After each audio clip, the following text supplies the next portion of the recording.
Hey welcome back to the platform olympiad वाला, सबको पढ़ाने वाला, सब कुछ पढ़ाने वाला। और मैं आमिर अंसारी, आपका अपना मास्टर, घर का मास्टर। आज के इस लेक्चर में हम मैकेनिक्स से हट के कुछ बात करने वाले हैं। No vector factor, no vector factor, no trigonometry, no differentiation, no integration. मैं कुछ उससे अलग बात करने जा रहा हूँ। यहाँ आज आपको नहीं उलझाऊंगा। इंटीग्रेशन डिफरेंशिएशन हो सकता है कहीं रास्ते में मिल जाए, लेकिन इंटेंशनली मैं उसको नहीं लेकर आऊंगा। आज हम मैकेनिक्स से कुछ हट के बात करने वाले हैं। मजेदार लेक्चर है बाबा। मेरी बात सुनो, जितनी इंटरेस्टिंग मैकेनिक्स है उतनी इंटरेस्टिंग ये वाली बात भी है जो आपको दिख रही है यहाँ पर, करंट इलेक्ट्रिसिटी। मजा आता है भाई बचपन में, जब तक बच्चा एक दो बार उस स्विच प्लग में अपनी इस पिंकी फिंगर को डाल के गुर्र मजे ना ले ले, तो उसके जीवन में नयापन ही नहीं आता। उसके ऐसा लगता रहता है कि ये कुछ कुछ रहस्य है यहाँ पे। तो भाई वही जीवन की शुरुआत जब आपने पहली बार करंट की फील ली थी। आज हम उसी फील की बात करने वाले हैं। कुछ बेस्ड उठाकर डिस्कस करेंगे ताकि आप करंट इलेक्ट्रिसिटी कहीं पे भी जाके डिस्कस करो तो आपको समझ में आए। कहीं डिस्कशन हो रहा तो आपको समझ में आए। तो आज उनके बेसिक्स की बात होने वाली है। क्या तुम शुरू करने वाले हो मेरे साथ?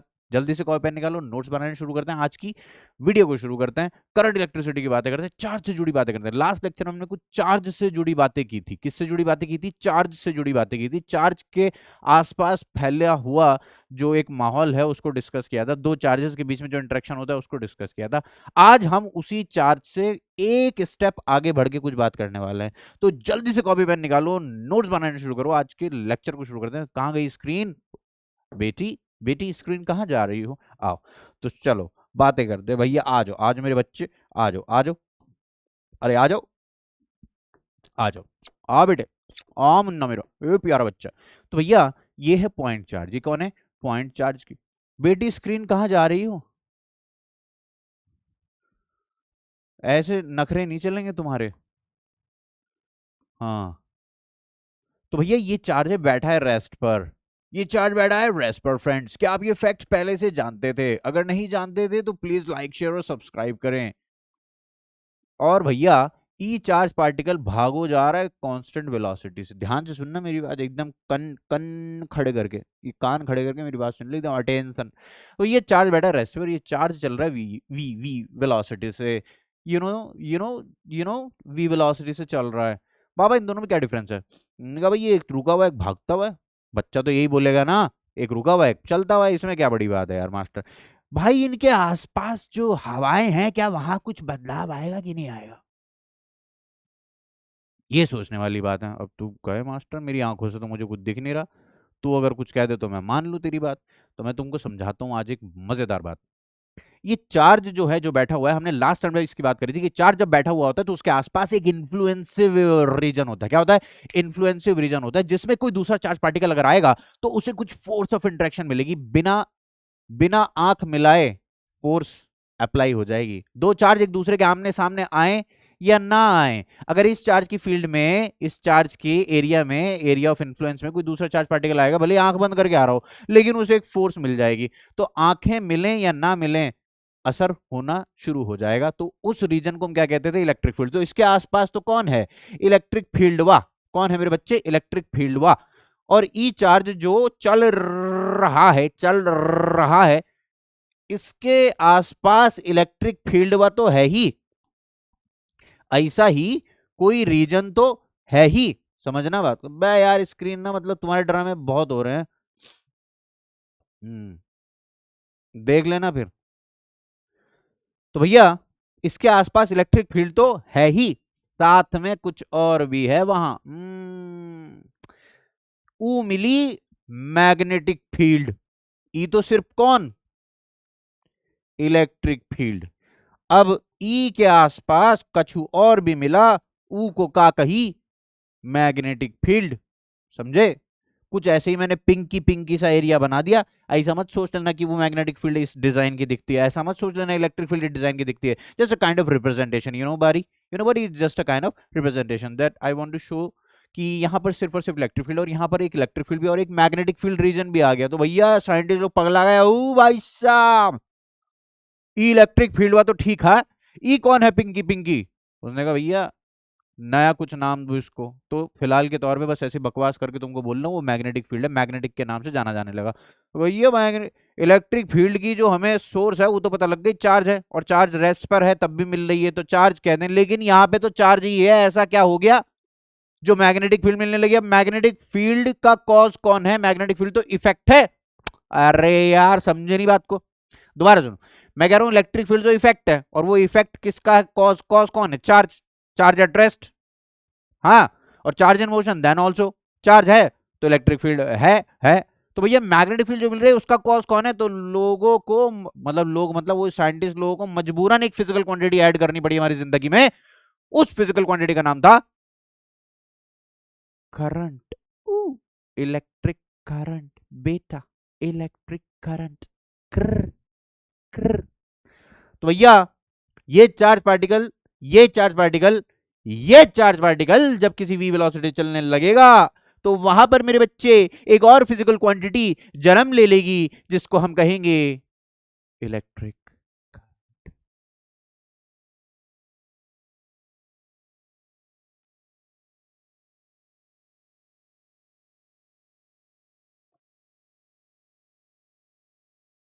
इतना सन्नाटा क्यों है भाई? तो जब कोई चार्ज पार्टिकल किसी भी वेलोसिटी से चलने लगता है तो वहां पर एक फिजिकल क्वांटिटी उत्पन्न हो जाती है, उस उत्पन्न हुई फिजिकल क्वांटिटी को हम इलेक्ट्रिक करंट कहते हैं, और इसको हम आई से रिप्रेजेंट करते हैं। फिलहाल इतनी सी बात, तो इस इलेक्ट्रिक करंट की डेफिनेशन पढ़ लेते हैं। आओ बच्चे बेटा इधर देखो, शांति रखो बेटा, बैठ जाओ बैठ जाओ बैठ जाओ बैठ जाओ, शो चालू है शो चालू है, इधर देखो। Electric current,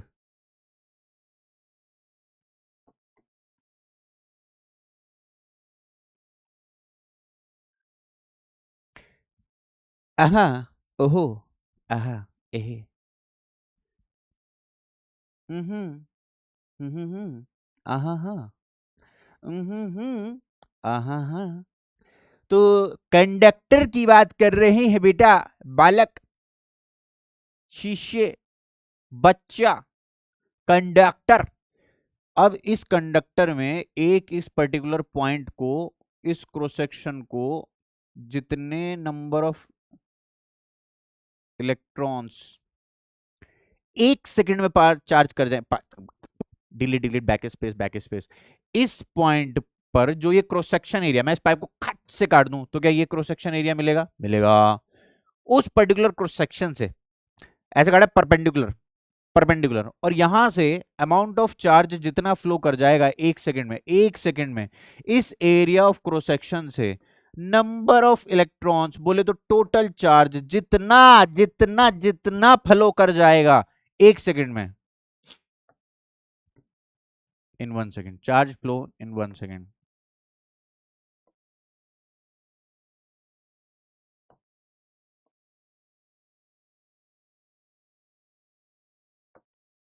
is known as electric current.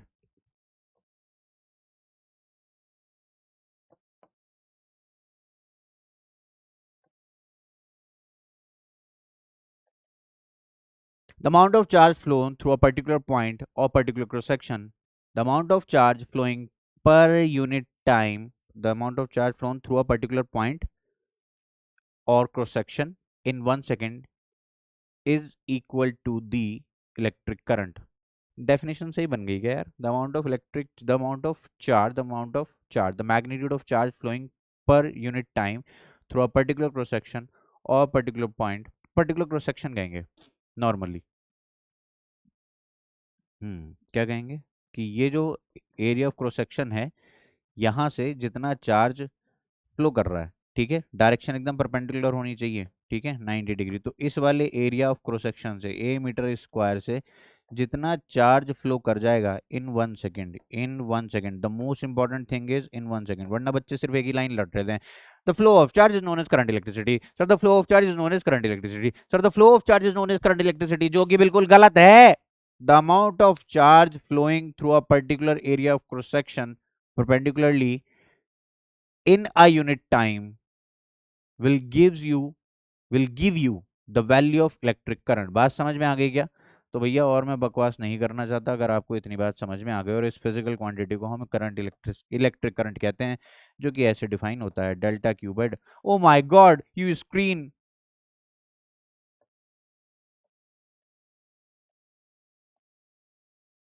Total charge phloem divided by total time taken, ऐसा भी कह सकते हैं। चलो इसको हम बात करते हैं आगे।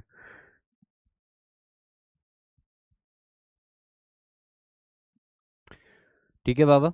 तो एक और तरीके से भी इसको कह सकते हो, और rate of flow of charge. Rate rate बोले तो पर यूनिट टाइम, रेट बोले तो per unit time, per unit time.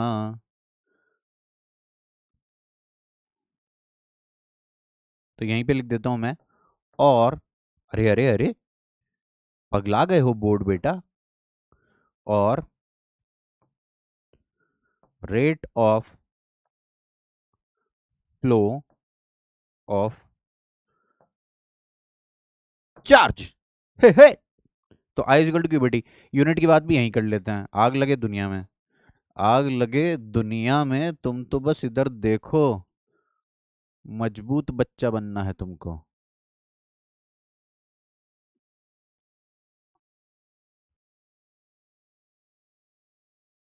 Current electricity,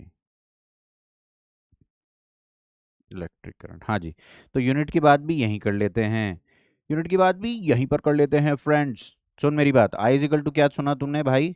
charge divided by time. ऐसा एक फॉर्मूला बात कर लेते, चेंज इन चार्ज हो, डेल्टा क्यू हो, change in flow of amount of charge flow हो, डिफरेंस हो, जो भी हो, चार्ज है ऊपर, नीचे टाइम है, टोटल टाइम टेकन बोले तो।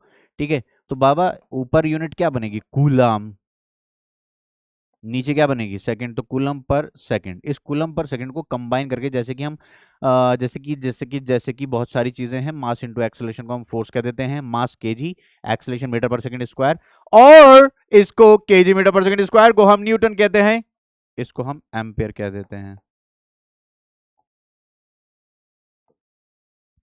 Ampere, ampere.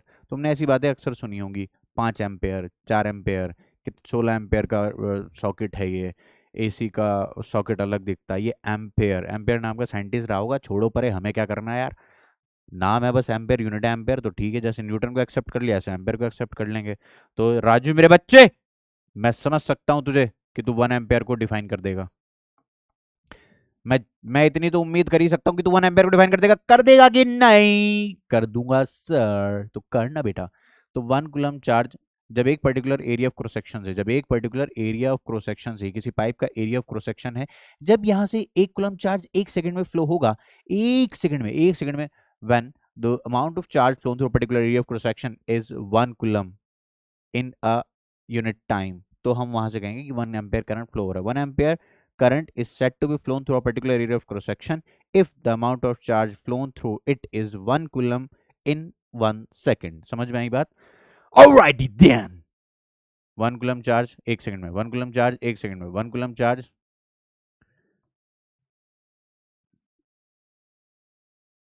1 coulomb charge 1 second में, 1 कूलम चार्ज 1 सेकंड में, 1 सेकंड में, तो 1 एम्पेयर। ठीक है। 5 एम्पेयर, 5 एम्पेयर, 5 एम्पेयर के बारे में जब मैं बात करूंगा, तो कहूंगा मेरी बच्चों, 5 कूलम चार्ज, 5 सी, 5 सी इन 1 सेकेंड। उम्मीद है आपको मेरी बातें समझ में आ रही होंगी।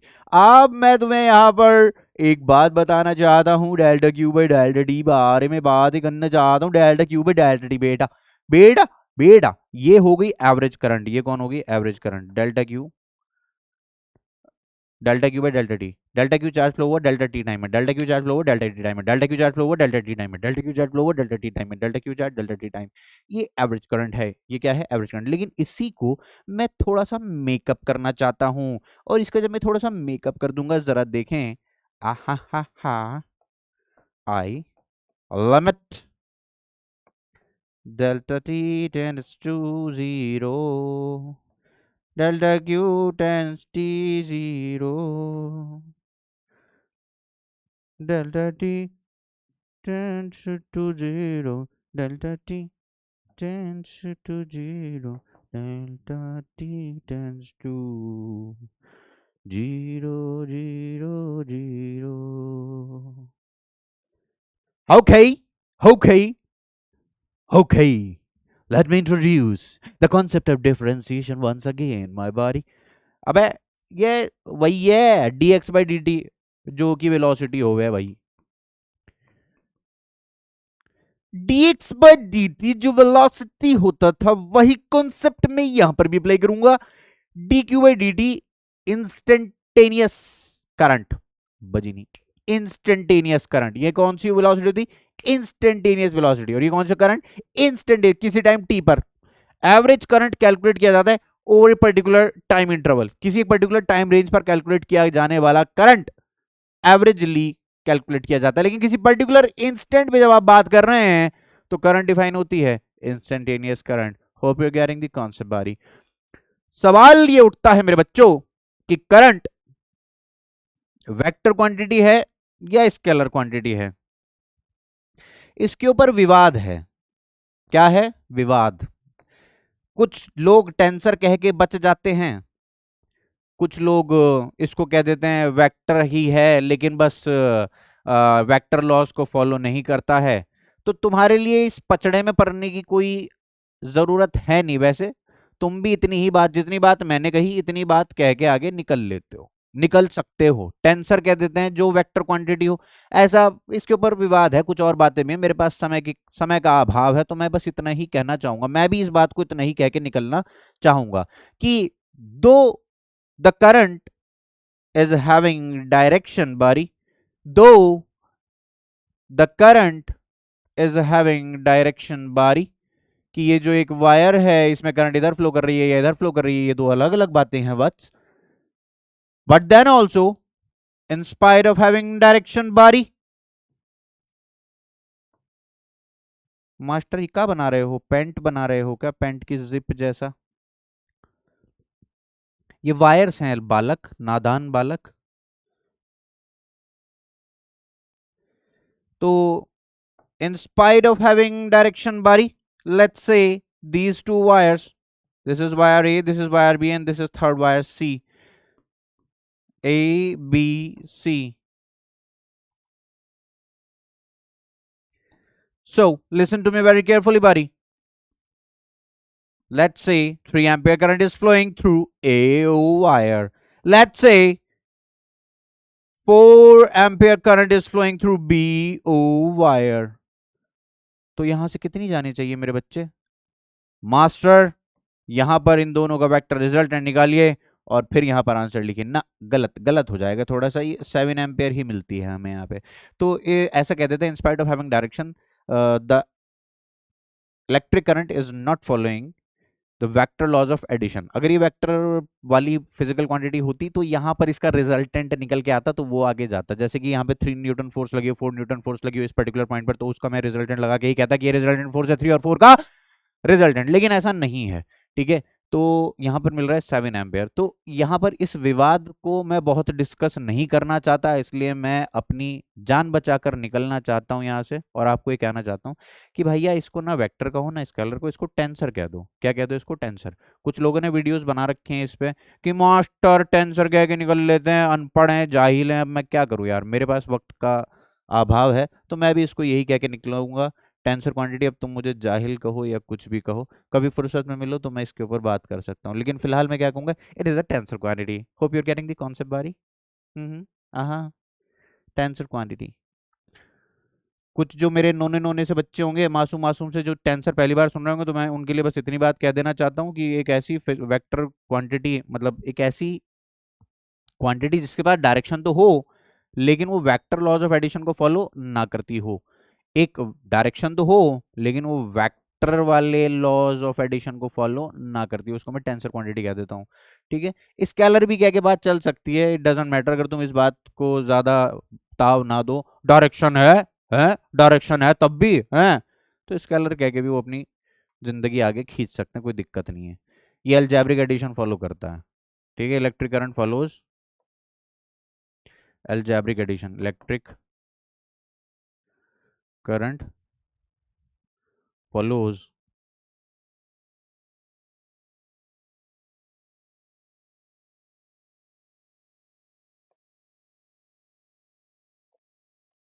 अलजेब्रिक एडिशन, समझ में आएगा। वेक्टर लॉसेस का कोई लेना देना नहीं है, ठीक है। नेक्स्ट मैं आपसे बात करना चाहता हूँ, कॉज ऑफ इलेक्ट्रिक करंट क्या है।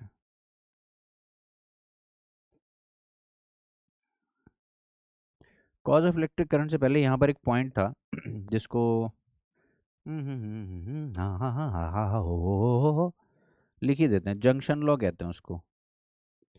जंक्शन लॉ कहते हैं, एक जंक्शन लॉ पढ़ लो बस। जंक्शन लॉ, उसको केसीएल भी कह सकते हैं, केसीएल। इसका नाम है क्रिचॉफ्स, हे हे Kirchhoff's, Kirchhoff's current, current law,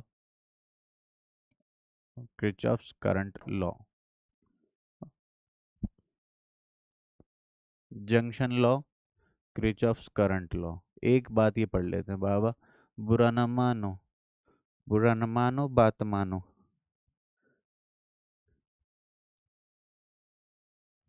it is basically, it is based on conservation of charge. Halle, conservation of charge. It is based on conservation of charge. Conservation of charge कैसे? पर, पर, पर, पर, पर, पर, पर, पर। ये थोड़ा पर गलत हो गया हमारा।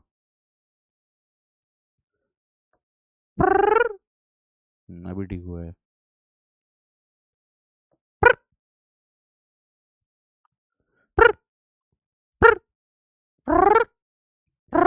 ये सही है। तो ये सब वायर्स हैं, ये सब क्या हैं? Wires. Let's say the current is I1 is flowing through it. Let's say the current I2 is flowing out from this wire. Let's say the current I3 is flowing in towards this junction. Okay. Let's say current I4. I'm sorry. Let's say the current I4 is going out towards outside, flowing outwards. Okay. Okay. Listen to me very carefully. Let's say the current I5 is going outside. Okay. No problem. No problem at all. तो बाबा एक बात सुन ले, इस junction पे एक बात सुन ले मोहतरम, मेरे हबीब, मेरे जिगर, ध्यान से सुनो बात। एट जंक्शन ओ, एट जंक्शन ओ, एट जंक्शन ओ, सारे करंट का जो समीशन है I1,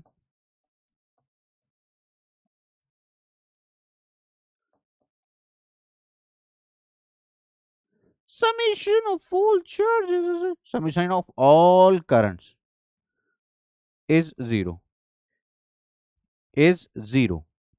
समझ में आने वाली बात है ये।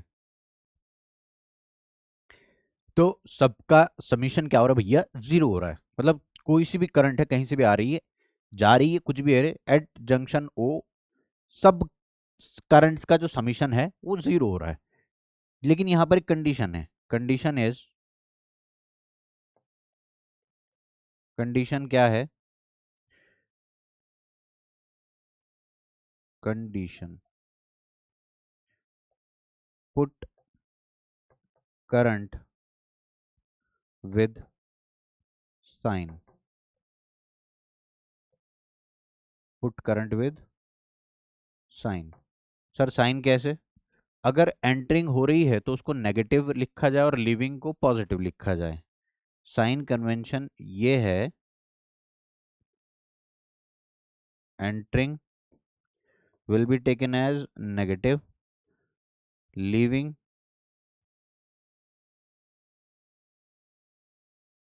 mhm,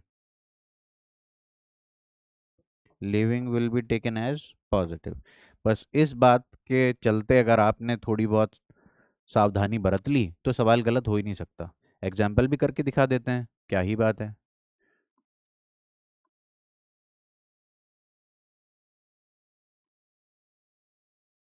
कितने भी कर लो, 7 एम्पेयर। बस मैथ्स मेरी थोड़ी सी बढ़ जाएगी, मुझे जमा जोड़ ज़्यादा करना पड़ेगा। 3 एम्पेयर इधर ले जाओ, 4 एम्पेयर इधर ले जाओ, 1 एम्पेयर। बताओ यहाँ कितनी करंट होगी, आ रही होगी या जा रही होगी। ठीक है, तो यहाँ पर मैं क्या कर दूँ, आई निकालने के लिए देखो, entering current -7, entering current -2, leaving current +3, leaving current +4, leaving current +1। अब मुझे ये पता नहीं है तो मैं आई लिख दूंगा और इक्वल टू 0 कर दूंगा। तो कितना आ गया, 7 8 9, 9 में से 3 गए, 6 बचा। 7 से तो 7 ही कैंसिल हो गया, हटाओ। -2 +1, ये बचा -1, तो -1 plus I is equal to 0। तो आई कितना आ गया, 1, और आई आया है +1, दैट मीन्स यहाँ से करंट निकल रही होगी 1 एम्पेयर। ठीक है, ये हमारा इस तरीके से जंक्शन लॉ फॉलो होता है। इसको हम conservation, it is based on the conservation of charge. मतलब देखो, वायर के पास वो एबिलिटी नहीं है कि वो चार्ज को स्टोर कर ले, जितना चार्ज इन हो रहा है उतना ही चार्ज आउट भी होगा। ये इसके पीछे समझने वाली बात है कि जितना चार्ज एंटर होगा उतना ही चार्ज लीव भी कर जाएगा at the same time. At the same time किसी टाइम टी पर जो चार्ज एंटर करा, किसी टाइम टी पर जो चार्ज एंटर करा, उसी टाइम टी पर वो चार्ज निकल भी जाएगा। अमाउंट ऑफ चार्ज जितना एंटर हो रहा है, अमाउंट ऑफ चार्ज जितना निकल रहा है, वो दोनों सेम रहते हैं। क्या आपको मेरी बात समझ में आ रही है? बहुत बेहतरीन, बहुत ही मजेदार, बहुत मजेदार बात है भाई, बहुत ही मजेदार बात है भाई। आ जाओ आ जाओ आ जाओ। तो अब यहाँ से आगे कहाँ चलेंगे, cause of charge, cause of current पे, कॉज ऑफ इलेक्ट्रिक करंट,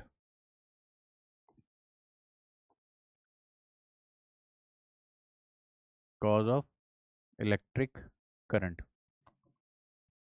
मतलब चार्ज फ्लो हो ही क्यों रहा है एक पॉइंट से दूसरे पॉइंट पर। देखो भैया, इसके लिए मैं आपको एक बात बताऊं, आपको ना एक टर्म सीखनी पड़ेगी, पोटेंशियल एंड पोटेंशियल डिफरेंस। कौन सी सीखनी पड़ेगी, पोटेंशियल एंड पोटेंशियल डिफरेंस। ठीक है भाई, बहुत बढ़िया, बहुत ही बढ़िया बात है, बहुत ही बढ़िया बात है।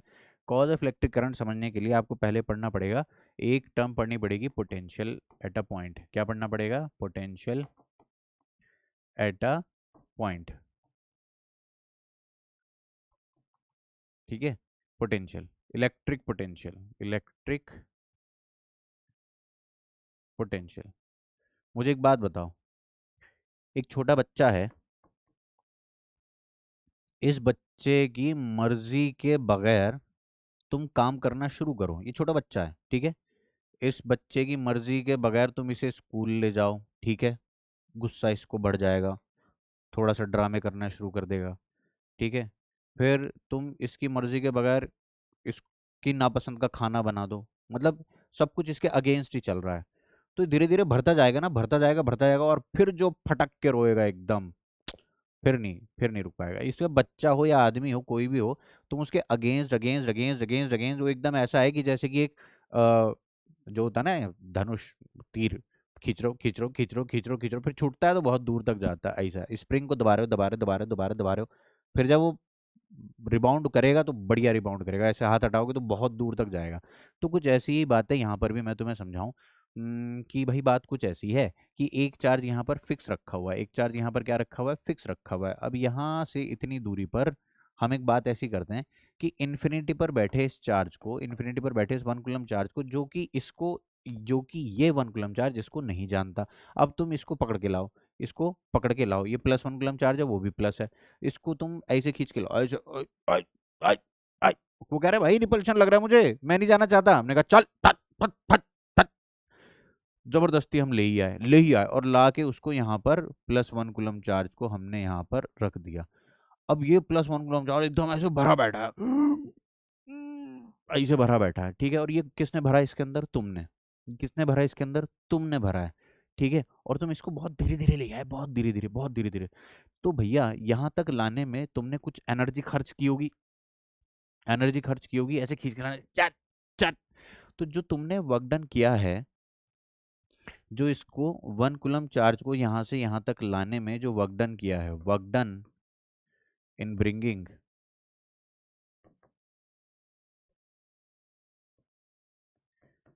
+1 coulomb charge from infinity to point A, from infinity to point A, work done by external agent कहो, कुछ भी कहो, work done in bringing unit positive charge from infinity to point A will be stored in this charge as its potential energy. जो भी हमारा work done है, जो अगर तुम स्प्रिंग को दबा रहे हो तो स्प्रिंग के अंदर कुछ एनर्जी स्टोर हो रही है कि नहीं हो रही है? बिल्कुल हो रही है। उसको हम कहते हैं इलास्टिक पोटेंशियल एनर्जी। तो जो यहाँ पर स्टोर होगी उसको हम कहेंगे इलेक्ट्रिक पोटेंशियल एनर्जी। समझ में आ रही बात आपको? हाँ या ना? ठीक है। तो जो ये 1 कूलम चार्ज को लाने में, वैसे तो मैं किसी भी चार्ज को ला सकता था, लेकिन जो ये 1 coulomb charge specifically specifically 1 coulomb charge वाला जो ये वर्क डन है, ये बिल्कुल इलेक्ट्रिक पोटेंशियल के बराबर ही होता है। मतलब जितना ये वर्क डन है, इसी को मैं electric potential at a point कह देता हूँ, due to source charge Q. बाबा ये एक ही लेक्चर है, इसलिए मैं ज्यादा बात तो नहीं कर पाऊंगा, लेकिन इंट्रोडक्शन सारी चीजों का जरूर दे दूंगा। ठीक है। डेप्थ होती है, बढ़िया डिस्कशन होता है, एक नंबर बातें हैं ये, मतलब फील वाली बातें हैं ये। लेकिन फिलहाल मेरे पास समय का अभाव है, तो 1 घंटे के, इस 1.5 घंटे के लेक्चर में मैं आपको सिर्फ और सिर्फ एक इंट्रोडक्शन दे सकता हूँ बेसिक बेसिक चीजों का, कि बेसिक चीजें हैं क्या। तो मैं कह रहा हूँ आपसे कि work done in bringing plus 1 coulomb charge from infinity to point ए, मैं यहाँ किसी भी चार्ज को लेकर आ सकता था। ठीक है।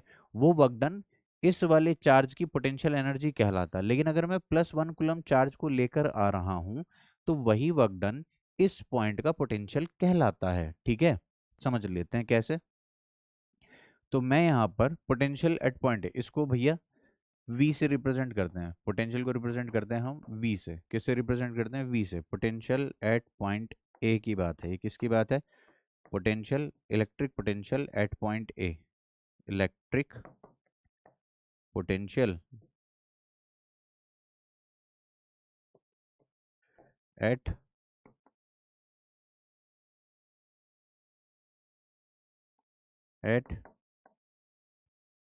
Point A due to Q. तो बाबा इस वी ए के बारे में बात चल रही है, V A due to Q. ठीक है। तो इसको कैसे डिफाइन किया हमने?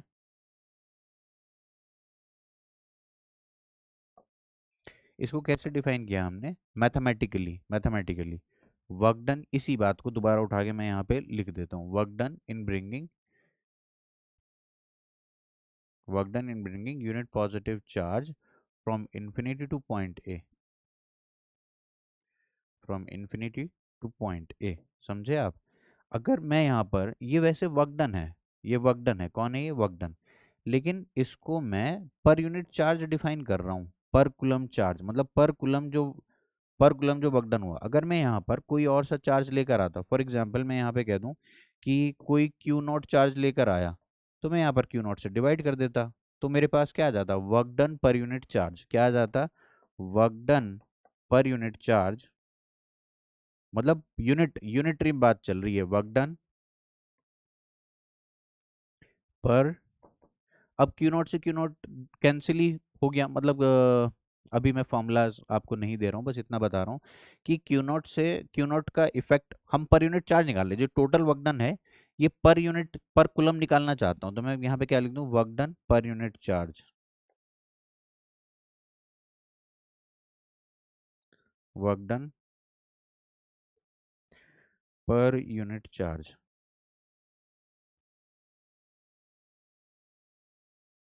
ठीक है। Work done per unit charge, इसकी यूनिट अगर आप देखो तो वर्क डन की यूनिट क्या होती है? जूल। और चार्ज की यूनिट क्या होती है? कुलम। तो जूल पर कुलम इसकी यूनिट बन जाती है। यूनिट क्या बन जाएगी? Joule per coulomb. ठीक है राजू भैया।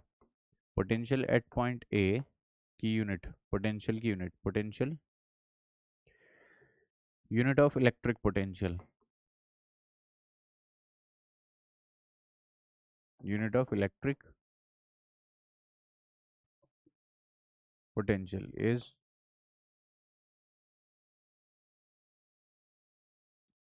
Joule per coulomb. और इसको हम कंबाइन करके क्या बोल देते हैं? वोल्ट। वोल्ट। ठीक है। तो अगर किसी पॉइंट का potential,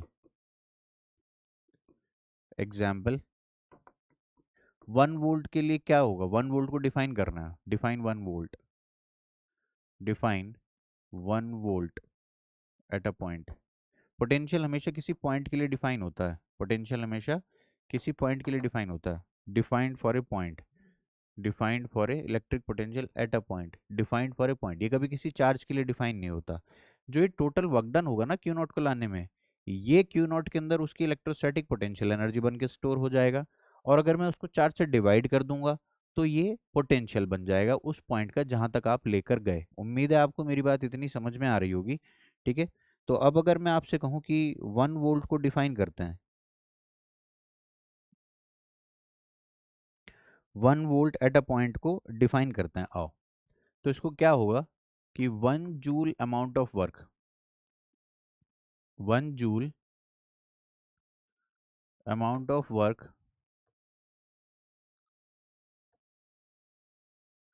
is done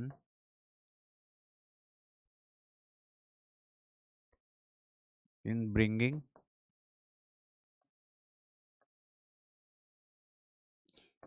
a unit positive charge from infinity to that particular point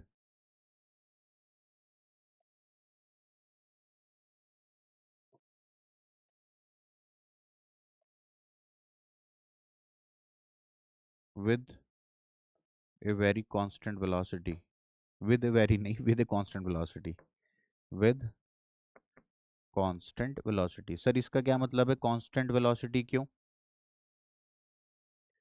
with, ताकि एक्सेलरेशन जीरो रहे। डेरिवेशन के इम्पोर्टेंस, डेरिवेशन के लिए बहुत इंपॉर्टेंट पॉइंट है ये। अभी आप फिलहाल सिर्फ इतना समझो कि कांस्टेंट वेलोसिटी से लाना है।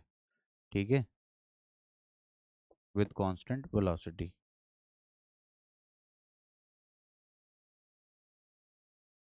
यहाँ पर लिख देता हूँ मैं एक और point, constant velocity,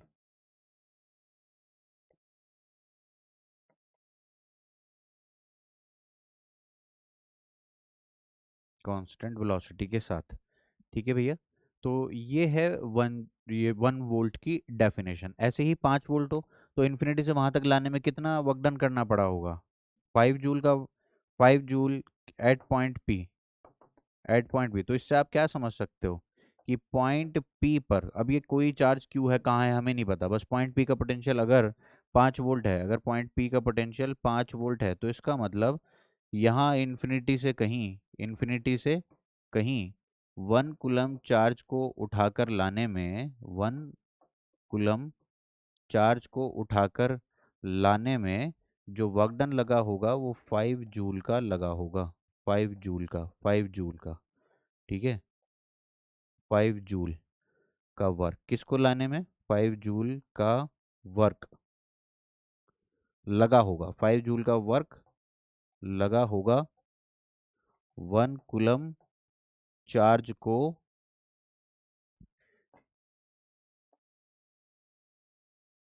1 coulomb charge को इन्फिनिटी से पॉइंट पी तक लाने में।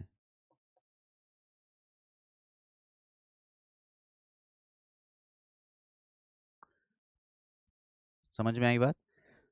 तो अगर आपको ये समझ में आ गया electric potential at a point क्या है, अगर आपको ये समझ में आ गया कि electric potential at a point क्या है, तो अब मैं आपको इलेक्ट्रिक पोटेंशियल डिफरेंस की तरफ लेकर चलता हूँ। कहाँ लेकर चलता हूँ? इलेक्ट्रिक पोटेंशियल डिफरेंस की तरफ लेकर चलता हूँ, आ जाओ।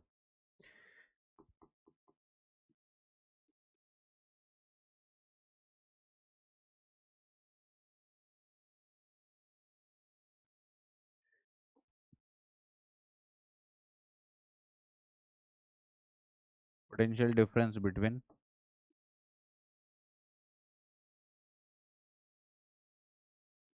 टू पॉइंट्स,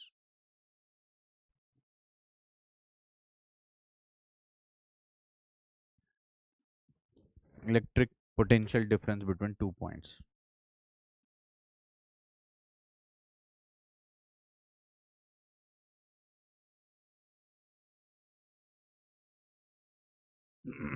सुनो, सुनो मेरी बात। बात ये है potential difference between two points की, कि अगर ये कोई चार्ज क्यू रखा हुआ है यहाँ पर, ये कोई चार्ज क्यू रखा हुआ है यहाँ पर, और एक पॉइंट यहाँ पर ए है R1 डिस्टेंस पर, और एक दूसरा पॉइंट है यहाँ पर बी R2 डिस्टेंस पर।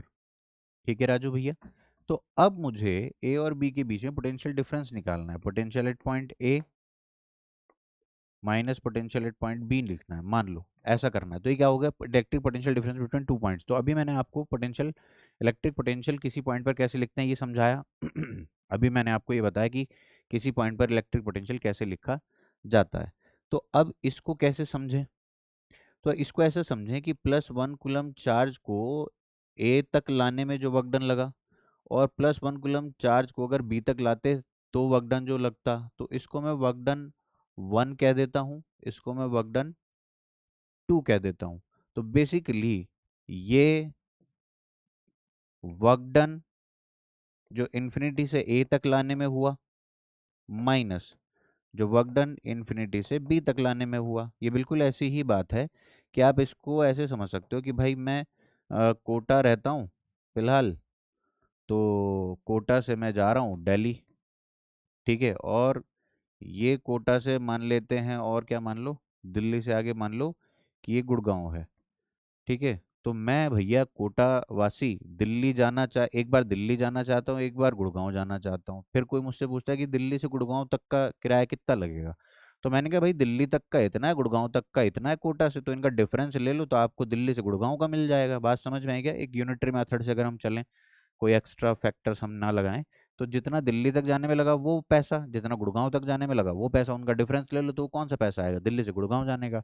तो इसी तरह मैं ए पॉइंट तक ले जाने का वर्क डन कैलकुलेट कर लूँ, ठीक है, फिर बी पॉइंट तक ले जाने का वर्क डन कैलकुलेट कर लूँ और इनका डिफरेंस ले लूँ। ठीक है, तो मुझे पता लग गया कि भैया ए से बी तक का कितना है। तो ये वर्क डन कहाँ से कहाँ आएगा, बी टू ए, उधर से ला रहे हैं ना, तो work done B to A ये ही होता है work done B to A. Work done in moving, work done in bringing, moving लिख देते हैं यहाँ पे, moving a point charge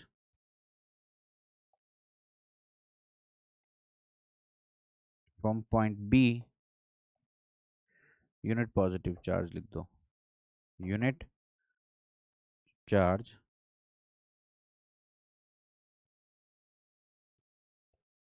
unit positive charge from B to A. तो ये क्या हो गया, डेल्टा वी हो गया। ठीक है भैया, अब ध्यान देना, मैं ये कह रहा हूँ कि ए पॉइंट तक ले जाने में हमें ज़्यादा वर्क डन लगेगा +1 कूलम को, क्योंकि ज़्यादा लंबा एरिया कवर किया, लेंथ कवर की हमने वन वन कूलम चार्ज को ले जाने में। ठीक है, तो यहाँ ज़्यादा वर्क डन हुआ, तो इस पॉइंट का पोटेंशियल ज़्यादा होगा और इस पॉइंट का पोटेंशियल कम होगा। तो work done infinity to A, समझ लेना पॉइंट, ये नोट है, इंपॉर्टेंट है, work done infinity to A is greater than work done infinity to B. ठीक है राजू भैया, तो हम क्या कहें कि potential at point A is greater than potential at point B. समझ में आया आपको? तो अब ए पॉइंट का पोटेंशियल हो गया ज़्यादा और बी पॉइंट का पोटेंशियल हो गया कम। तो समझने की बात यह है, अगर मैं +1 कूलम चार्ज को इनके बीच में कहीं छोड़ता हूँ, तो वो चार्ज ए की तरफ जाएगा या बी की तरफ जाएगा? सर ऑब्वियसली बात है कि आप उसको पकड़ के ला रहे हो, उसकी इच्छा पहले ही, नहीं तो और पास क्यों जाएगा, वो तो दूर जाएगा। अगर मैं यहाँ छोड़ता हूँ +1 कूलम चार्ज को, यहाँ कहीं बीच में छोड़ता हूँ, तो वो बी की तरफ जाएगा, ना कि ए की तरफ। तो समझने वाला पॉइंट यही है कि चार्ज जो फ्लो करता है वो higher potential point to lower potential point flow करता है। ठीक है, तो चार्ज के फ्लो होने का कॉज हम पढ़ रहे थे, तो वही कॉज अब हम अगले पेज पर लिखने जा रहे हैं, कॉज ऑफ इलेक्ट्रिक करंट या cause of flow of charge, और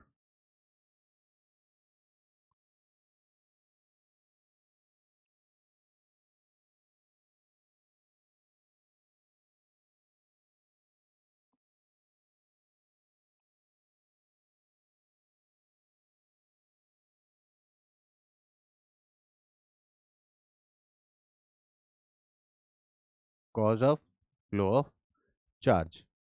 ठीक है, हाँ जी। तो अब मैं आपसे कहूँ कि ये पॉइंट है पोटेंशियल ए और ये पॉइंट है पोटेंशियल बी, तो यहाँ पे अगर आपने +1 कूलम चार्ज रखा विद कंडीशन कि VA is greater than VB, तो ये +1 coulomb charge in tends to move in the direction where potential is decreasing. ठीक है, हाइयर पोटेंशियल से लोअर पोटेंशियल की तरफ जाता है। This positive charge tends to move towards point B. समझ में आई बात? और नेगेटिव चार्ज के लिए थोड़ा सा उल्टी हो जाती हैं बातें, क्योंकि अट्रैक्शन रिपल्शन से समझ सकते हो इसको। अट्रैक्शन और रिपल्शन, पॉजिटिव चार्ज, या ऐसा समझ सकते हो कि पॉजिटिव चार्ज जो है वो नेगेटिव चार्ज एक दूसरे के ऑपोजिट काम करते हैं, वो रिपल्शन अट्रैक्शन की वजह से है। मतलब नेगेटिव चार्ज अगर यहाँ ला के रखेंगे तो पॉजिटिव के पास जाना चाहेगा, अट्रैक्ट हो रहा होगा, ये रिपल्शन में है। तो ऐसी कुछ बातें हैं। तो जो चार्ज फ्लो करता है, positive charge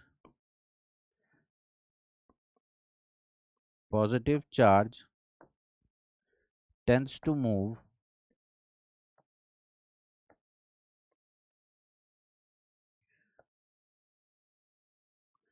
from higher potential point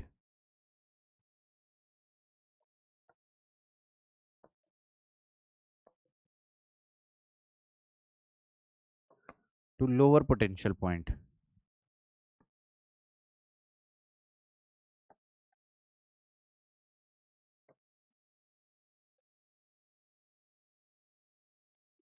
समझे?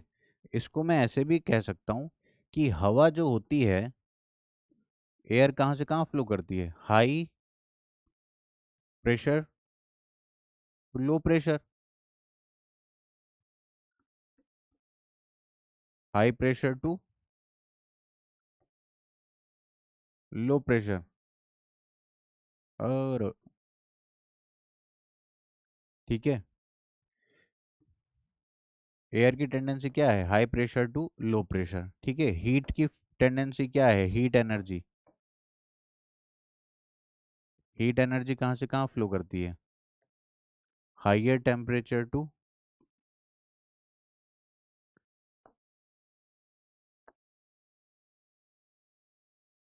Low temperature.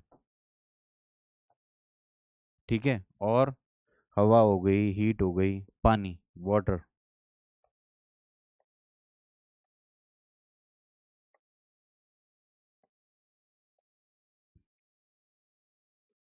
Higher point to lower point, higher point two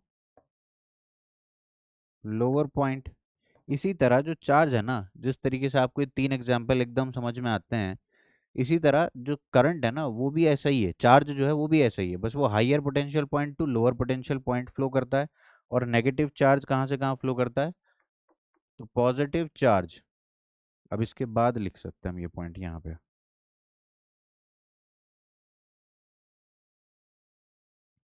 तो इस पॉइंट को आपको नोट करना है, जो पॉजिटिव चार्ज है ये higher potential to lower potential. Positive charge की टेंडेंसी क्या है, higher potential to lower potential.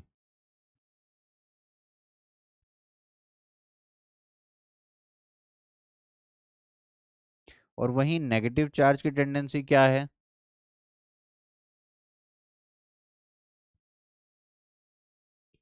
Negative charge की टेंडेंसी बिल्कुल उल्टी है, देखना ध्यान से।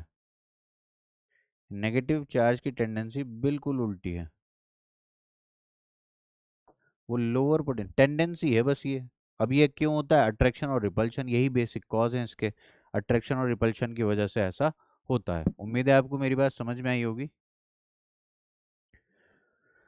ठीक है बाबा, तो ये चार्ज फ्लो होने की टेंडेंसी है, पॉजिटिव चार्ज की हाइयर पोटेंशियल से लोअर पोटेंशियल की तरफ, और नेगेटिव चार्ज की लोअर पोटेंशियल से हाइयर पोटेंशियल की तरफ। इतनी बात समझ में आई आपको? तो अब चार्ज फ्लो होगा तो करंट तो बनेगा ही बनेगा, चार्ज फ्लो होगा तो करंट तो बनेगा ही बनेगा। तो इसका मतलब, और एक बात और है, जितना ज़्यादा पोटेंशियल डिफरेंस उतना ज़्यादा चार्ज फ्लो होने की टेंडेंसी। समझ में आ रही बात? डेल्टा वी जितना ज़्यादा होगा चार्ज फ्लो होने की टेंडेंसी, चार्ज फ्लो टेंडेंसी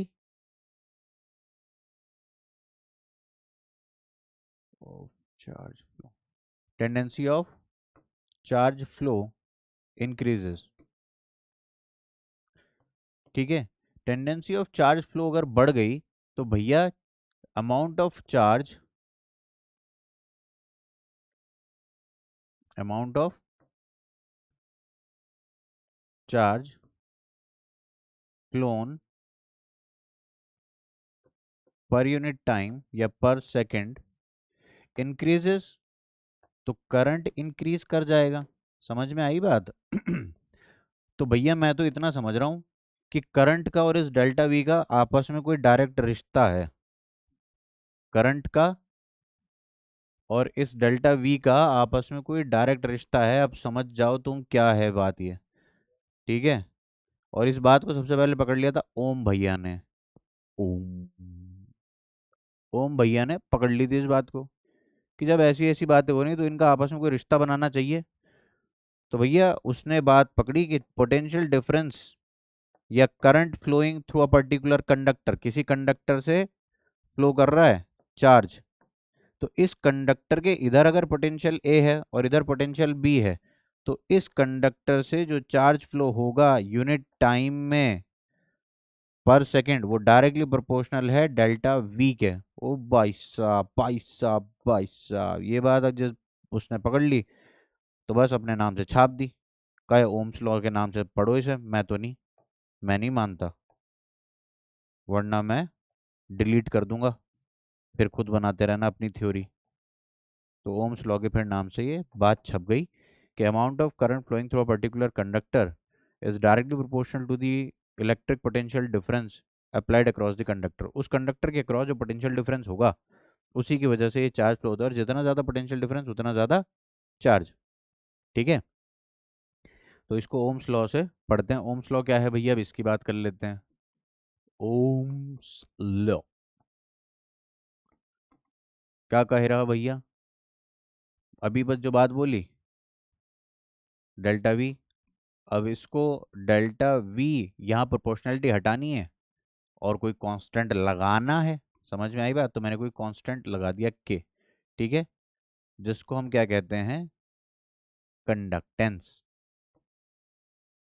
के is what, I is equal to K delta V, I is equal to K delta V. K is what, conductance, where K is conductance, conductance. और ये किस पे depend करता है, depend, depends on the dimension of material, या कहो configuration of material, depend upon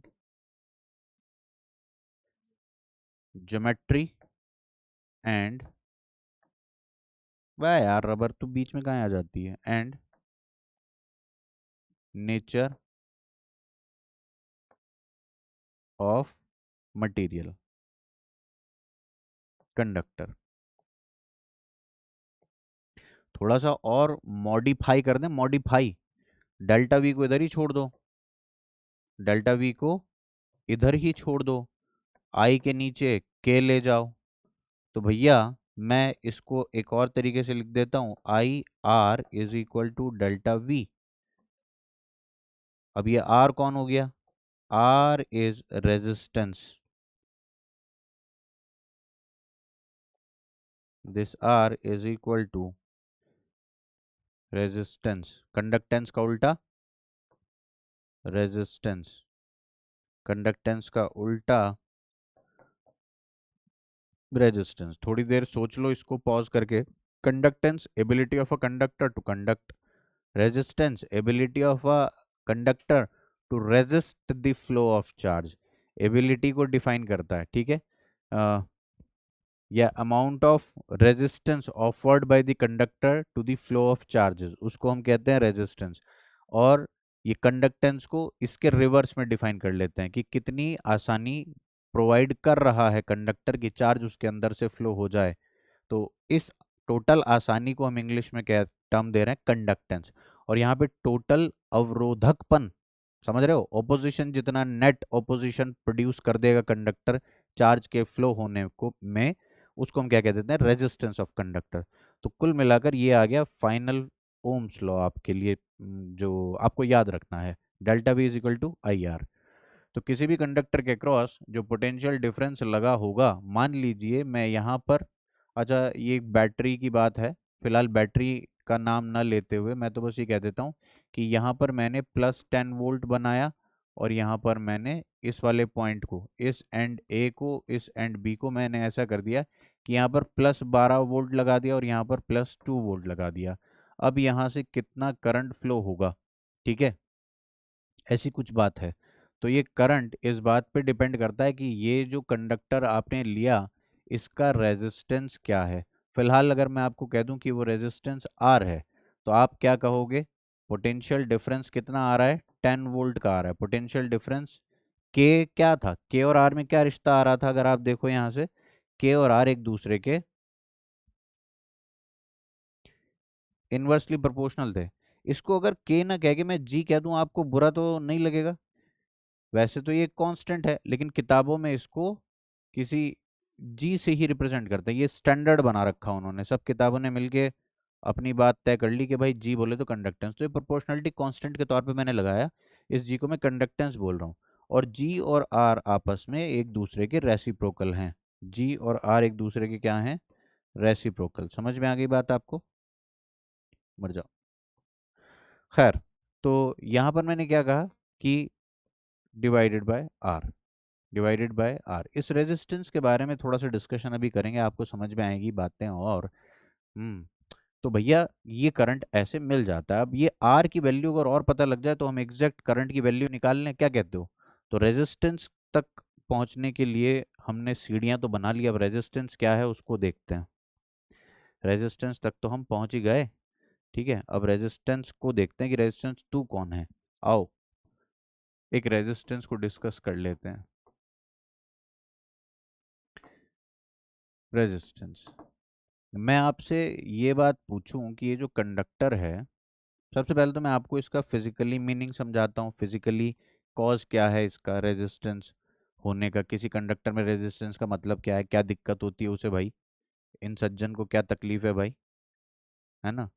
अगर current potential difference है लगा हुआ, चार्ज फ्लो होना चाहता है, तो इसको क्या तकलीफ है, क्यों परेशान होता है ये, ठीक है, तो इसके बारे में बात करते हैं। देखो भाई, जैसे कि जो सड़क पे आप चल रहे हो, तो वहां पे अब ऐसा तो है नहीं कि आपने कहा कि भाई सड़क मेरे नाम कर दो मैं चलूंगा, वहां पे अब और लोग भी चल रहे हैं, ठीक है। अब आगे वाला अगर स्लो चलेगा तो आपको ऑटोमेटिक स्लो चलना पड़ेगा।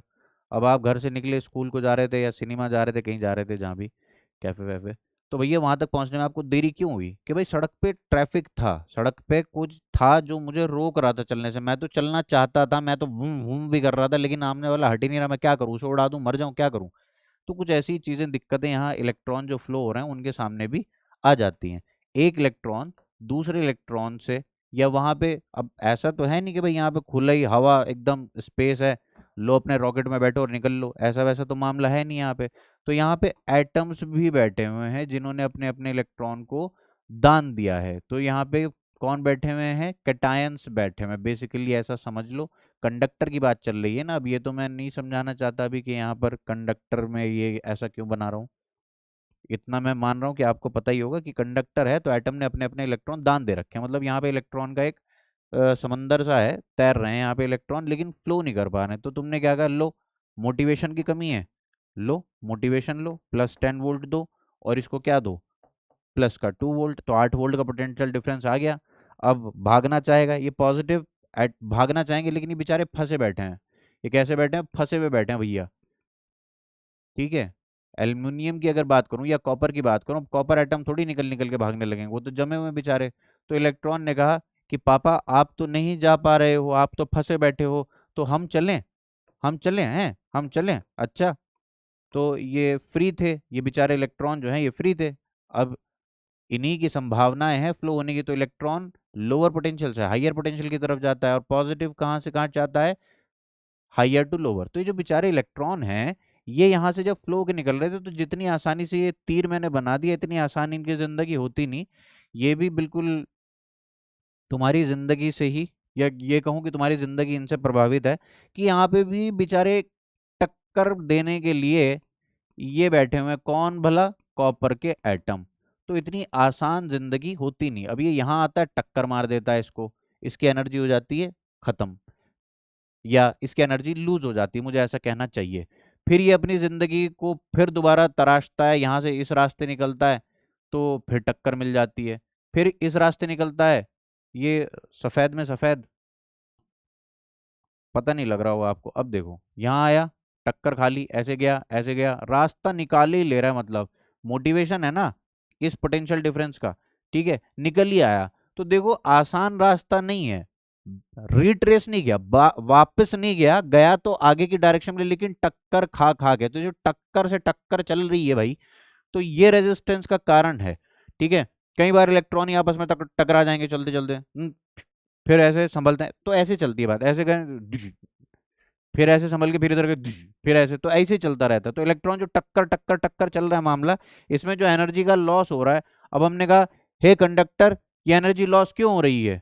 तो उसने कहा, भैया देखो ऐसा है, मैं तो इनको फ्लो करवाना चाहता हूं, लेकिन मैं अंदर अपनी जो भीड़ है ये, इसको कहाँ ले जाऊं, ठीक है, तो ये तो यहीं रहेगी। अब मैं, इतना है कि मैं कंडक्टर हूं, तो मैं औरों से कम इनको टक्कर दूंगा। बात हो गई इंसुलेटर की, तो टक्कर इतनी कि बेचारा इलेक्ट्रॉन पहुंच ही ना पाए, कुछ ऐसा समझ लो, ठीक है। सेमीकंडक्टर की बात करें तो हो सके तो मतलब कि चल चल के पहुंच ही गया, बस ऐसा कुछ मान लो, ठीक है। कंडक्टर क्या है, कह रहा है कि मैं औरों से तो कम टक्कर दे रहा हूं, तो मैं तो बहुत अच्छा हूं, तुम मेरे से सवाल क्यों कर रहे हो? तुम्हें भी बात समझ में आ गई कि बात कहाँ चल रही है? तो ये कंडक्टर जो है ना, ये जो भी ऑपोजिशन यहाँ अंदर है, उस ऑपोजिशन से लड़ने के लिए हमने लगाया पोटेंशियल डिफरेंस, और उस ऑपोजिशन को हम कम कर सकते हैं, जीरो नहीं कर सकते। कम कैसे कर सकते हैं, कुछ फैक्टर्स हैं, उनके बारे में भी देखते हैं। तो ये जो ऑपोजिशन मिल रहा है, इसी को हम रेजिस्टेंस कहते हैं। तो मैं देखना क्या कह रहा हूं, the net amount of opposition, the net amount of opposition provided by a conductor of a particular length and area of cross section is known as resistance of that conductor। तो किसी भी कंडक्टर का अगर resistance define करना है, तो उसका net amount of, और वो कंडक्टर का नेचर भी, उसका नेट अमाउंट ऑफ जो ऑपोजिशन है, उसको तो मैं क्या कह रहा हूँ, रेजिस्टेंस, अभी किस किस पे डिपेंड करेगा, उसकी लेंथ पे डिपेंड करेगा, उसके एरिया ऑफ क्रॉस सेक्शन पे डिपेंड करेगा, और उसके नेचर पे भी डिपेंड करेगा। बातों बातों में मैंने एक बात और कही थी कि यार अगर ये इंसुलेटर हुआ तो, अगर ये सेमीकंडक्टर हुआ तो, कॉपर की जगह एल्यूमिनियम हुआ तो, आयरन हुआ तो कंडक्शन तो ये करते हैं, कॉपर एल्यूमिनियम आयरन तीनों करते हैं, लेकिन तीनों में फर्क है। समझ में आई बात? आपके घरों में जो वायर्स लगी हुई हैं, कुछ जगह पे कॉपर वायर्स होती हैं और कुछ जगह एल्यूमिनियम की वायर्स होती हैं, एल्यूमिनियम या किसी अलॉय की वायर्स होती हैं। तो रेजिस्टेंस इस बात पे भी डिपेंड करता है कि नेचर ऑफ मटेरियल क्या है। एक बात तो ये हुई, दूसरा इसकी लेंथ कितनी है, ज्यादा लेंथ कवर करनी होगी तो रेजिस्टेंस ज्यादा। भाई तुम्हें यहां से कोटा से दिल्ली जाना है, तो ये लेंथ, कोटा के अंदर ही के एक पॉइंट से दूसरे पॉइंट तक जाना है, तो net amount of traffic Delhi वाले रास्ते का ज्यादा होगा। और बीच बीच में ऐसे रास्ता है जो 4 लेन 8 लेन थे, 4 इधर से 4 इधर से, तो वहां रेजिस्टेंस कम हो गया। समझ में आई बात? तो चौड़ाई जितनी ज्यादा उतना रेजिस्टेंस कम, लेंथ जितनी ज्यादा उतना रेजिस्टेंस ज्यादा। तो मैं तुम्हें कुल मिलाकर ये बात समझाना चाहता हूं कि रेजिस्टेंस लेंथ ऑफ कंडक्टर के डायरेक्टली प्रोपोर्शनल है। जितनी चौड़ी एरिया होगा, जितनी चौड़ी रोड होगी, जितना ज्यादा एरिया ऑफ क्रॉस सेक्शन होगा, उतना रेजिस्टेंस घट जाएगा। इधर उधर से दाएं बाएं से निकल जाएंगे कि नहीं निकल जाएंगे, तो एरिया ऑफ क्रॉस सेक्शन जितना ज्यादा, रेजिस्टेंस उतना कम। लेंथ जितनी ज्यादा, जितना लंबी लेंथ कवर करनी है इलेक्ट्रॉन को, रेजिस्टेंस उतना ज्यादा। अब एक बात रह गई, कौन सी? नेचर ऑफ मटेरियल की। तो मैं इसको कंबाइन करके नेचर ऑफ मटेरियल को ऐसे मेंशन कर दूंगा यहाँ पे कि रेजिस्टेंस भैया लेंथ अपॉन एरिया के डायरेक्टली प्रोपोर्शनल है। लेंथ अपॉन एरिया के, लेंथ के directly proportional, area of cross section के इनवर्सली प्रोपोर्शनल। तो अब यहाँ पर एक नेचर की बात रह गई। तो नेचर नेचर नेचर, नेचर को मैंने यहां पर एक कांस्टेंट से दर्शाया, जिसको कह रहा हूं मैं रो। क्या कह रहा हूं? Rho. Rho L upon A. Rho is what? Rho is resistivity. Resistivity. Resistivity क्या है भैया? ये नेचर ऑफ मटेरियल को बताने के लिए आई है हमारी जिंदगी में। किसको बताने के लिए आई है? नेचर ऑफ मटेरियल को बताने के लिए आई है। नेचर ऑफ मटेरियल को बताने के लिए आई है। उम्मीद है तुम्हें बातें समझ में तो आ ही रही होंगी। ठीक है, इसको हमने क्यों इंट्रोड्यूस किया? ये क्या बताने के लिए है? To give us idea about the nature of material. वो कैसा है मटेरियल, समझे? To give us idea about the nature of material. उस नेचर ऑफ मटेरियल को भी इंक्लूड कर दिया हमने। समझे बाबा? तो रेजिस्टेंस का फॉर्मूला भी तुम्हारे पास आ गया। मजे आ गए तुम्हारे। तो resistance is rho L by A, resistance is rho L by A, resistance is rho L by ए।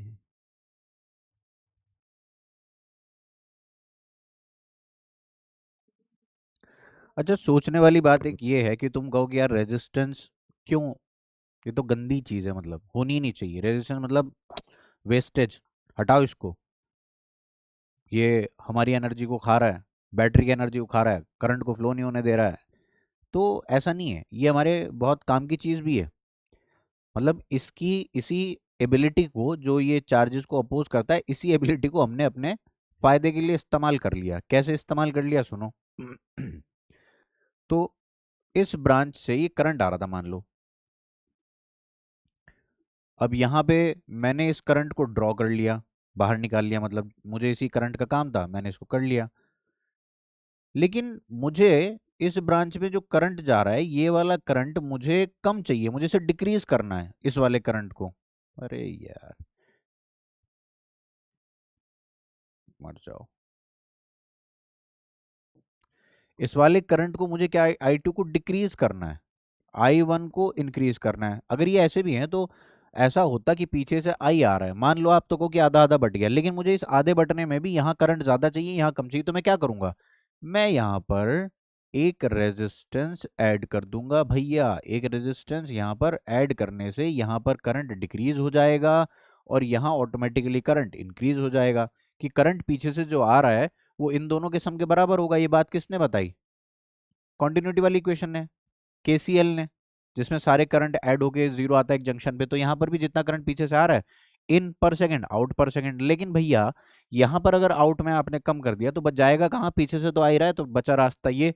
तो आपको ये बात बहुत अच्छे से समझ में आनी चाहिए कि रेजिस्टेंस हमारे लिए ऐसा नहीं कि खराब ही चीज है, उसको हमने अपने फायदे के लिए इस्तेमाल कर लिया। उसका इस्तेमाल हमने अच्छी जगह कर लिया, हमारी डिजायरेबल जो सिचुएशंस थी हम उनको बना पाए with the help of resistance. तो रेजिस्टेंस ऐसा नहीं है कि खराबी चीज है, रेजिस्टेंस अच्छी चीज भी है। तो बढ़िया बातें हो गई रो के बारे में। तो थोड़ी सी बातें रेजिस्टेंस की और कर लेते हैं नोट लिख के।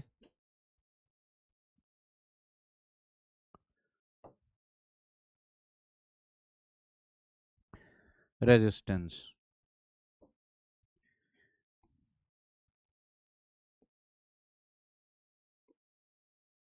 रेजिस्टेंस टेम्परेचर के साथ,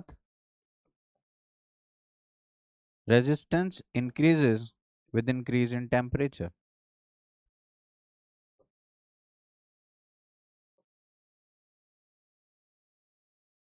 With increase in temperature, resistance temperature बढ़ने के साथ साथ इंक्रीज करता है। तुम कहो कि ऐसा क्यों हो रहा है? क्योंकि जब टेम्परेचर बढ़ता है तो जो एटम अंदर बैठे हैं या कैटायंस बैठे हुए हैं, वो अपनी पोजीशन पे बैठे बैठे वाइब्रेट करने लगता है। मतलब उनके पास एक वाइब्रेशनल एनर्जी भी आ जाती है। अब वो पहले से ज़्यादा स्पेस घेरते हैं, तो इलेक्ट्रॉन को निकलना और दुश्वार कर देते हैं। तो इसीलिए क्या कहेंगे कि टेम्परेचर बढ़ा तो रेजिस्टेंस भी बढ़ा। बात समझ में आ गई क्या? टेम्परेचर बढ़ने से एटम के वाइब्रेशन जो है, पहले तो बैठा बैठा है बैठा है बैठा है ऐसे बैठा है, टेम्परेचर तुम कम कर दे रहे हो, सिकुड़ता जा रहा है ऐसे ठंड में एक ही जगह बैठा है। लेकिन जैसे तुमने टेम्परेचर बढ़ा दिया, हटाओ यार और थोड़ा सा स्पेस दो, वाइब्रेशन वगैरह हो गई उसकी, तो टेम्परेचर बढ़ने से एटम की वाइब्रेशन बढ़ गई, वाइब्रेशन बढ़ने से ज्यादा स्पेस ले रहा है और इलेक्ट्रॉन का निकलना और दुश्वार कर दे रहा है। बस यही बात तुम्हें समझनी कि टेम्परेचर बढ़ा, रेजिस्टेंस बढ़ा, टेम्परेचर बढ़ने से रेजिस्टेंस बढ़ जाता है। ठीक है भैया। तो ये बातें रेजिस्टेंस के बारे में हुई। रेजिस्टेंस की कुछ यूनिट के बारे में बातें कर लेते हैं।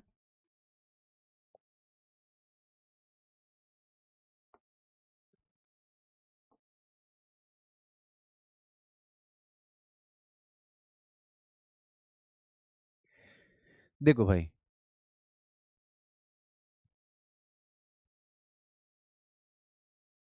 करंट आई फ्लो हो रहा है, यहाँ का पोटेंशियल ए है और यहाँ का पोटेंशियल बी है, V B, V A V B. Resistance की अगर बात करें तो delta V divided by I, potential difference, V A minus V B divided by I. तो क्या हो गया, वोल्ट पर एम्पेयर। यूनिट क्या बन जाएगी इसकी, यूनिट क्या बन जाएगी, volt per ampere, volt per ampere. और इसी को कंबाइन करके हम क्या कह देते हैं, ओम। समझ में आई बात, ओम। इसका सिंबल भी है,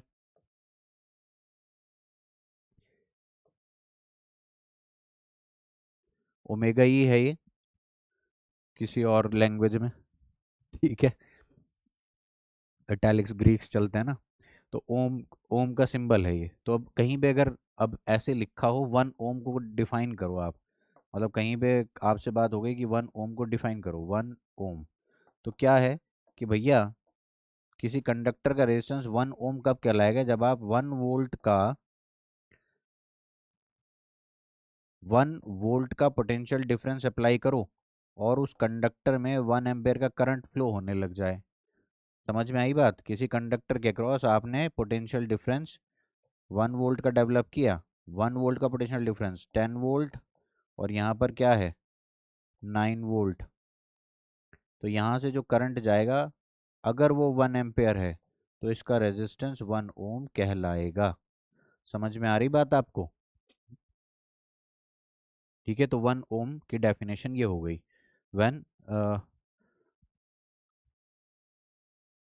on applying the potential difference of 1 volt across the conductor, if you are getting the current of 1 ampere flowing through it, if you are getting the amount of 1 ampere, if you are getting the current of amount 1 ampere flowing through it, then the resistance of that conductor is equal to 1 ohm। Clear हो गई इतनी बात। तो यार आपने resistance भी पढ़ लिया। रेजिस्टेंस के कुछ कॉम्बिनेशन भी होते हैं, सीरीज कॉम्बिनेशन होता है, पैरेलल कॉम्बिनेशन होता है, फिर उसमें करंट डिवीजन होता है, वो सर्किट थ्योरी होती है। ठीक है, तो रेजिस्टेंस के कुछ कॉम्बिनेशन भी होते हैं। रेजिस्टेंस को रिप्रेजेंट कैसे करते हैं, रिप्रेजेंटेशन ऑफ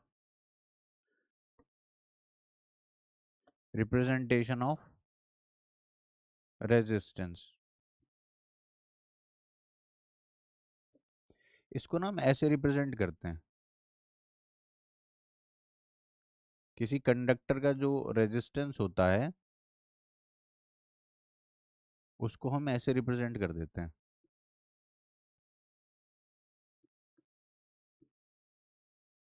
ठीक है, ये अब इसके कॉम्बिनेशन भी होते हैं।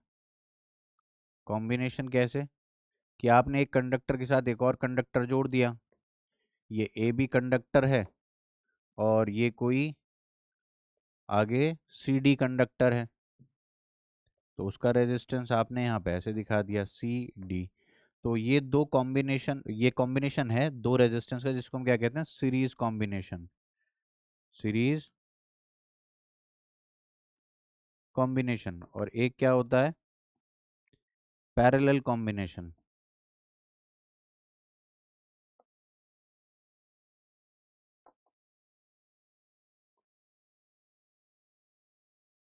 कि एक कंडक्टर ये रहा ए बी, और एक कंडक्टर ये रहा सी डी।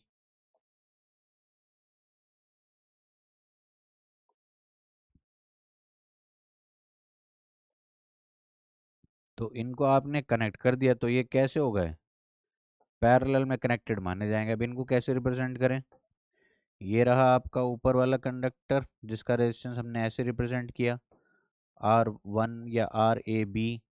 ठीक है जी, यहाँ पर भी नाम लिख देते हैं RAB। और ये कौन है, RCD।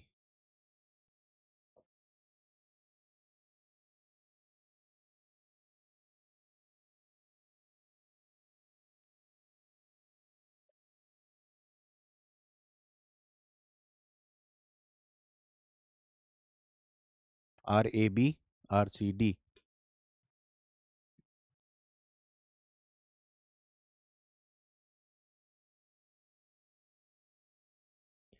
तो ये पैरेलल कॉम्बिनेशन है। अब करंट इनमें कैसे डिवाइड होगा, पोटेंशियल कैसे कैसे डिवाइड होगा, बैटरी कैसे काम करती है, ठीक है। तो ये इन डेप्थ डिस्कशन है, और आप इनके बेसिस पे जितनी बात मैंने करी है, इसके बेसिस पे ये सब बहुत अच्छे से पढ़ पाओगे, सीख पाओगे। तो ये एक बेसिकली इंट्रोडक्टरी लेक्चर है, बेसिक आइडिया जनरेट करना कि करंट इलेक्ट्रिसिटी के फंडामेंटल्स किन चीज़ों पर बेस्ड हैं, कैसे उनका डिस्कशन होता है, उसके बारे में मैंने यहाँ पर बात की है। ठीक है, तो फिर मिलते हैं आपसे किसी और लेक्चर में। आपका थैंक यू लगा देता हूँ मैं 1 मिनट। समरी देखना चाहते हो कि समरी में हमने क्या क्या देखा, समरी देख लेते हैं। तो समरी क्या है, आपने सबसे पहले डिस्कस किया इलेक्ट्रिक करंट को, इलेक्ट्रिक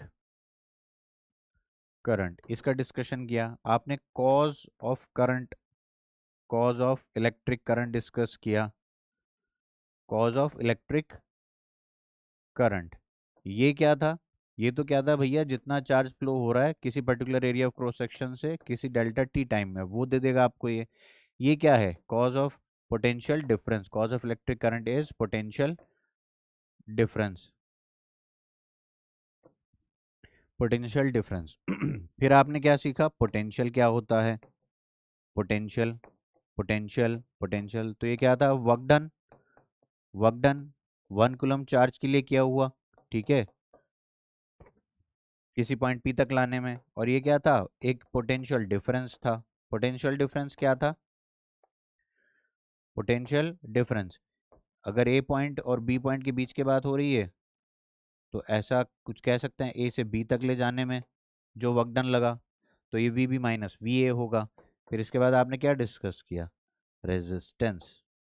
तो ये था आज का लेक्चर, समझे राजू भैया। ठीक है, तो मिलते हैं आपसे फिर किसी और लेक्चर में एक नए टॉपिक के साथ। तब तक के लिए alrighty then, C you soon, बो बॉय, एंजॉय।